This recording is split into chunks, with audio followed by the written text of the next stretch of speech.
Hola amigos del ajedrez. Continuamos con el estudio de mi sistema de Ninsowish para principiantes. En este caso traemos la posición agresiva de la torre.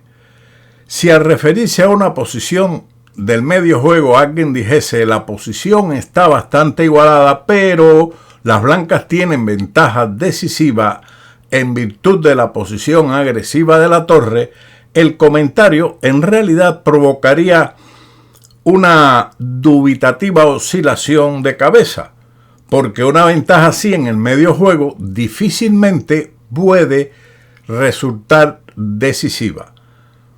Pero si el caso se diese en el final, eso ya es otra cosa, porque entonces la ventaja adquiere una importancia capital. En el diagrama que mostramos, existen 3 torres blancas y 3 torres negras. En el recuadro, en el rectángulo izquierdo, tenemos que la torre blanca es activa, está agresiva atacando el peón de A5, mientras que la torre de A8 es pasiva. En la columna central tenemos la torre de E7, también un tanto agresiva, puesto que ataca al peón de E4 y la torre de G4 defiende dicho peón. Por lo tanto, el papel de cada torre es completamente diferente. En el recuadro o en el rectángulo de la derecha superior, tenemos que la torre de A6 juega un papel agresivo también contra el peón de H7, mientras que la torre de H8 está en una situación pasiva. Ahora, esas son situaciones que se pueden presentar en muchos finales de torre. Por lo tanto, continuamos ahora con unos ejemplos concretos de posición agresiva de la torre. En este podemos decir que la posición o las blancas pueden, por medio del avance H4, seguido cuando sea conveniente de H5, el cambio en G6, dejar al descubierto el peón de G6 de las negras para atacarlo. Y mientras que la torre blanca es el alma misma de este nuevo conjunto de operaciones, la torre negra no puede reunir la suficiente elasticidad para llegar al flanco del rey y ofrecer una defensa contra el ataque de la primera, del rey y de la torre. ¿Por qué razón? Porque ella también está a la defensiva del peón de A6. Así, Ninsowish plantea: formulamos el asunto de la siguiente manera. La debilidad de la torre defensora reside en su deficiente elasticidad en la dirección de la otra ala.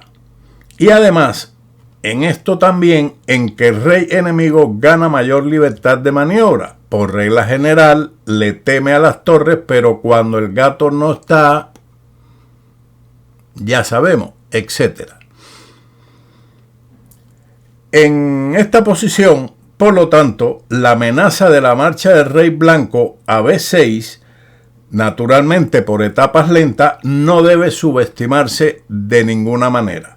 Por lo tanto, Ninsowish plantea el avance del peón a H4 y posteriormente, dentro de las posibilidades, continuar con H5, H por G6, H por G6 y crear una debilidad en G6, seguido de rey G5 y capturar el peón de G6.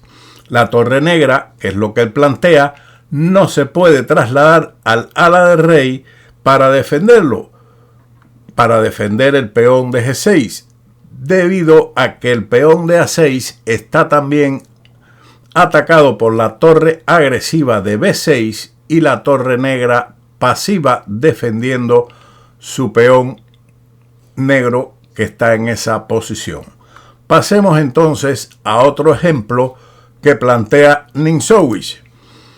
Aquí es de ocurrencia diaria en los juegos entre maestros que una de las partes emprenderá maniobras prolongadas y se pondrá en inmensas molestias, simplemente para obtener como recompensa por todos sus esfuerzos, obtener para sí la posición de torre agresiva, para forzar un papel pasivo en la torre enemiga. Por otro lado, debemos esperar que la torre pasiva a veces vaya al strike, quiere decir al golpe, como sucede en el ejemplo que mostramos en esta posición. Las negras con la jugada ruegan que se les excuse del papel pasivo destinado a su torre, ubicándola en A7, y juegan en su lugar torre B2. Después de torre por A5 y torre A2, la torre negra es ahora muy móvil y las tablas deberían estar aseguradas, mientras que en la posición inicial con la torre en A7 probablemente habría perdido. Podemos decir entonces que si nos enfrentamos a la elección de proteger un peón con una torre y de condenarlo así a una existencia pasiva, incluso meditativa, o de sacrificar el peón sin más cosas que hacer con el fin de emplear la torre en alguna capacidad activa, deberíamos decidir por la última alternativa. Creo que esto que he leído de Ninsowish está bien claro. Es preferible en determinados momentos desprenderse de un peón, sacrificarlo, dejarlo allí a la deriva y activar nuestra torre en lugar de ponerla en forma pasiva para defender dicho peón. Por esa razón, en este caso concreto, lo correcto es jugar activamente con torre B2, torre por A5 y torre A2. Ahora la torre de A5 está pasiva y delante del peón, mientras que la torre negra activa detrás del peón contrario. Recordemos que Tarrasch planteaba que las torres deberían ir detrás de los peones, no importa si es propio o del enemigo. En este caso, la torre de las negras está bien ubicada en A2 porque está detrás del peón enemigo. Pasemos entonces al siguiente ejemplo que pone fin a este vídeo de la posición agresiva de la torre. Este es el tercer ejemplo que menciona Ninsowish. ¿Cuándo se debe considerar como agresiva la posición de una torre tomada con respecto a su propio peón o al del peón pasado por un enemigo? Esta pregunta, como habíamos mencionado ya en el ejemplo anterior, ya ha sido respondida por el doctor Tarrasch, cuya excelente fórmula es la siguiente: el lugar adecuado de la torre está detrás del peón pasado, ya sea suyo o el enemigo. En esta posición, las blancas juegan torre A3, ocupando su posición detrás de su peón pasado. La influencia de la torre es enorme, pues insufla en el peón pasado algo de su propia vida. Por otro lado, si se tratara de una jugada negra, no debe colocar su torre en esta posición, jugándole las negras, llevar la torre a 8, sino por el contrario, detrás de él, y esto es lo que puede hacer en la posición inicial por medio de torre D2 jaque, rey F3, torre A2. La torre gana así en agresividad. 1. Con respecto al peón G, que oportunamente podrá ser atacado. Y 2. Con respecto a rey blanco, si éste se dirige a la casilla A6, donde podría confinarlo en la banda por medio de torre B2, o si se sitúa en B8 o C8, entonces sería acosarlo con una serie de jaques por la columna.